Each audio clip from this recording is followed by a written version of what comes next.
صلی علی نبینا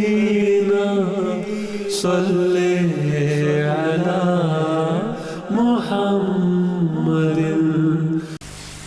فرمایا الیہ یصعد الکلم الطیب، تمہارے جو پاک کلمات ہیں، نیک ارادے، نیک تمنائیں، حمد اور تسبیح، دعائیں اور عبادتیں، یہ ساری چیزیں خدا کی طرف حرکت کرتی ہیں اور آسمان کی طرف، بلندی کی طرف اٹھتی ہیں۔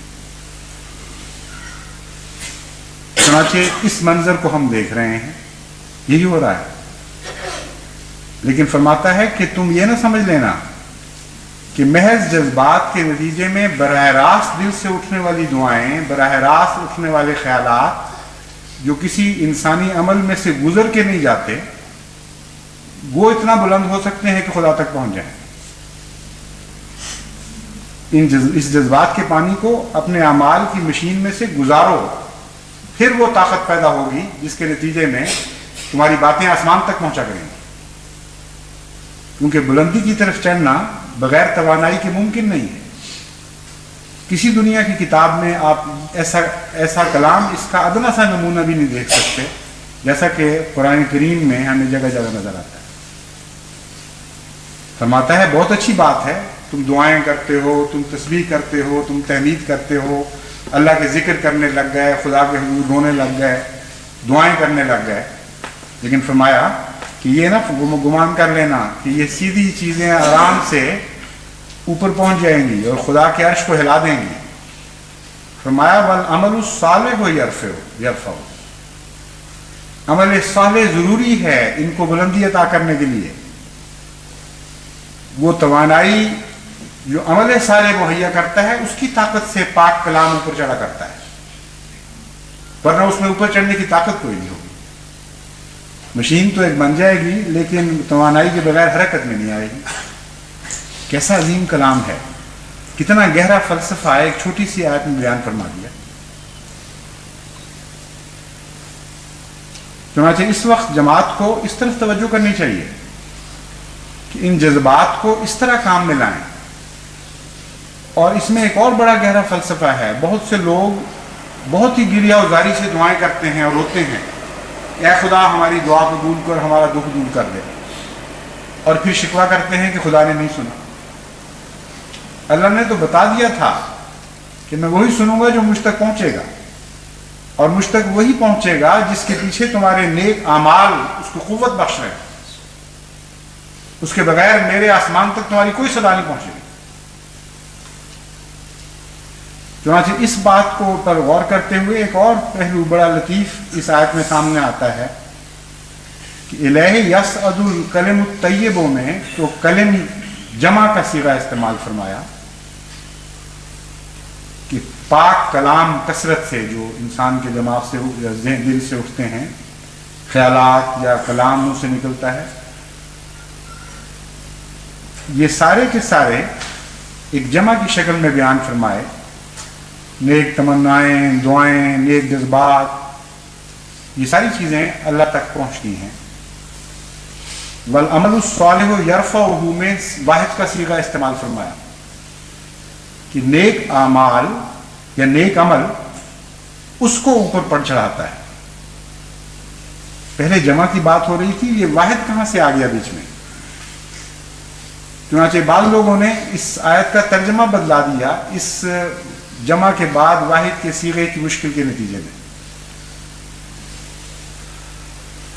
اور یہ معنی کرنے کی کوشش کی گئی ہے بہت سارے تراجم میں والعمل الصالح یرفعہ، کہ اور عمل صالح کا جہاں تک تعلق ہے اللہ اس عمل صالح کو رفع بخشتا ہے۔ بات تو کلام کی ہو رہی تھی، بات تو پاکیزہ جذبات کی ہو رہی تھی، اس کی رفع کے لیے کون سی طاقت ہے؟ اگر عمل کو اللہ رفع بخشتا ہے تو پھر اس کو رفع کون بخشتا ہے؟ اس لیے اس کا وہی معنی ہے کہ ہو کی ضمیر پہلے جو بیان کیا گیا اسی کی طرف جا رہی ہے کہ عمل صالح فاعل ہے، وہ رفع بخشتا ہے اس چیز کو جو پہلے گزری ہے۔ حضرت مسلم موعود نے اس کا حل ایک بہت پیارا تجویز فرمایا. آپ فرماتے ہیں کہ بسا اوقات قرآن کریم میں جمع کی طرف واحد کا صیغہ چلا جاتا ہے اور اس میں کچھ معنی مخفی ہوتے ہیں. یہاں معنی یہ ہوں گے کہ ہر کلام کے لیے ایک عمل صالح کی ضرورت ہے رفع بخشنے کے لیے. یعنی پاک کلام خدا کی طرف رفع پاتا ہے، بلندی اختیار کرتا ہے، بشرطی کہ نیک اعمال ان میں سے ہر کلام کو قوت بخش رکھے. جب اس بات پر آپ غور کریں تو اس آیت میں ایک اور معانی کا جہان کھلتا ہوا روشن ہوتا ہوا دکھائی دینے لگتا ہے. مراد یہ ہے کہ یہ ضروری نہیں ہے کہ آپ کے خیالات، آپ کے جذبات، آپ کی دعائیں خواہ کتنی بھی ہوں، ایک یا دو یا چند اعمال صالحہ ان سب کو رفع بخش دیں گے، بلکہ ہر نیکی یعنی خیالات کی نیکی کے ساتھ ایک نیک عمل وابستہ ہوا کرتا ہے، اور اتنے ہی خیالات رفع پائیں گے جن کے ساتھ تطبیق رکھنے والا، اطلاق پانے والا ایک عمل صالح بھی رونما ہو رہا ہو، وہ بھی وجود پکڑ رہا ہو. یعنی آپ اگر کسی کو نیکی کی نصیحت کرتے ہیں تو وہاں آپ کو یہ اندازہ ہو جائے گا کہ اس آیت کا کیا مفہوم ہے. ایک انسان اگر بدیوں میں ملوث ہو لیکن ایک خوبی اس میں ہو، وہ جب اس خوبی کے متعلق نصیحت پکڑتا ہے تو اس بات میں اثر ضرور ہوتا ہے. لیکن اگر اعمال صالح کیسے بھی ہوں، ایسی نصیحت کر رہا ہو جو نصیحت تو کر رہا ہے لیکن آپ اس پر عمل نہیں کر رہا، اس نصیحت میں جانی پڑے گی. تو ہر بات جو تم خدا کے حضور پیش کرتے ہو اس بات کے ساتھ مطابقت رکھنے والا ایک عمل صالح ضروری ہے جو اس کو قوت بخش رہا. اگر تم رحم مانگ رہے ہو اللہ تعالیٰ سے اور تمہارے اندر رحم نہیں ہے، اگر تو خدا تعالیٰ سے تم رزق مانگ رہے ہو لیکن بددیانتیاں کر کے خدا کے غیر سے رزق حاصل کر رہے ہو، اگر خدا تعالیٰ کی غیرت کو کوئی چوکے دے رہے ہو اور خود اللہ کے دین کے لیے، اس کے نام کے لیے غیرت نہیں رکھتے، تو جس نیک ارادے یا نیک تمنا کے ساتھ اسی قسم کا عمل موجود نہیں ہے، وہ چاہے رو کے دعائیں کی جائیں یا خشک آنکھوں سے کی جائیں، ان میں جان ہی نہیں پیدا ہوگی، اس کے اوپر جا ہی نہیں سکتی. تو فرماتا ہے کہ بعض دفعہ نیک جذبات ضرور پیدا ہوتے ہیں اور اس کی وجہ سے نیک خیالات بھی پیدا ہوتے ہیں، لیکن اگر تم واقعی چاہتے ہو کہ وہ رفتیں پکڑ جائیں تو ہم تمہیں بتاتے ہیں کہ ہر نیک خیال کے ساتھ ایک نیک عمل وابستہ ہے. جب تم وہ نیک عمل اختیار کرو گے تو وہ نیک خیال جو تمہارے دل میں اس کے مطابق ہے وہ رفت پا جائے گا، اور یہ ہے عزت حاصل کرنے کا طریقہ. اللہ تعالیٰ کے ہاں پوپلی نرم منہ کی باتیں کام نہیں آتی، محض جذبات کا رونا کام نہیں آتا، بلکہ اس نے ایک بڑا تفصیلی طریق سکھایا ہے حکیمانہ. فرمایا یہ اختیار کرو اور پھر دیکھو کہ میں کس طرح دعاؤں کو سنتا ہوں. ایک بھی چیز ایسی نہیں ہوگی جو تمہارے دل میں، تمہارے جذبات میں، تمہارے خیالات میں حرکت میں آئی ہو وہ آسمان تک نہ پہنچ جائے. عمل صالح پیدا کرو. چنانچہ اس پہلو سے جماعت کو توجہ دلانے کی ضرورت ہے. اتنا بڑا خزانہ ہے جذبات کا جو اس وقت عطا ہوا ہے جماعت کو.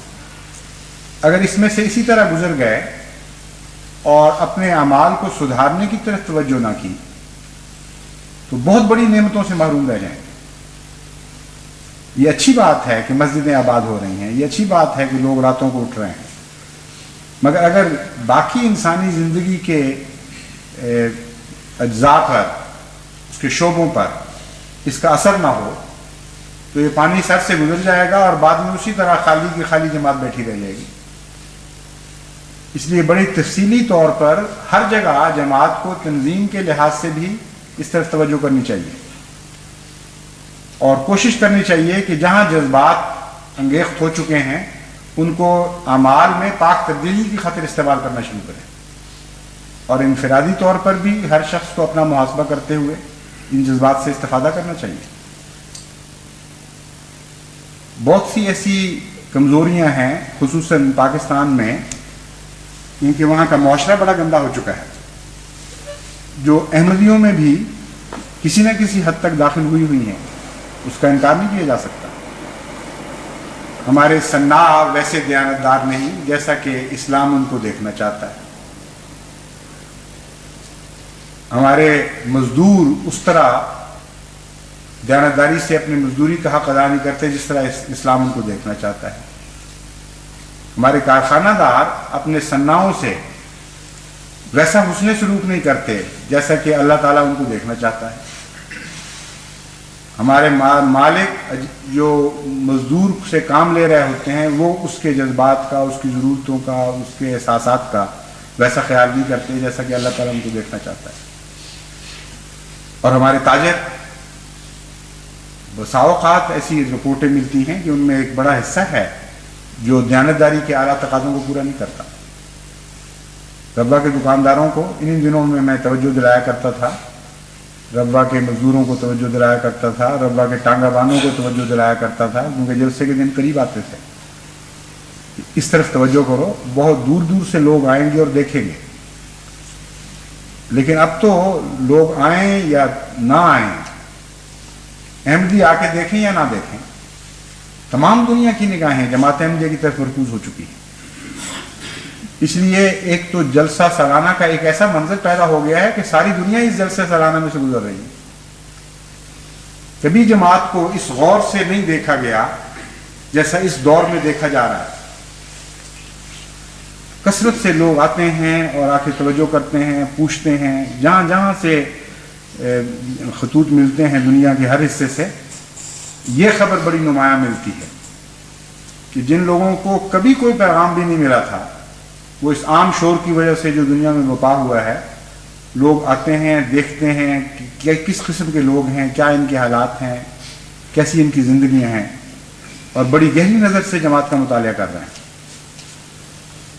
اصل تو خدا کے در کے درویش اور فقیر وہ ہیں جو خدا کی خاطر بدعمالیوں سے ہجرت کرنے کی کوشش کرتے ہیں اور نیکیوں کی طرف حرکت کرتے ہیں۔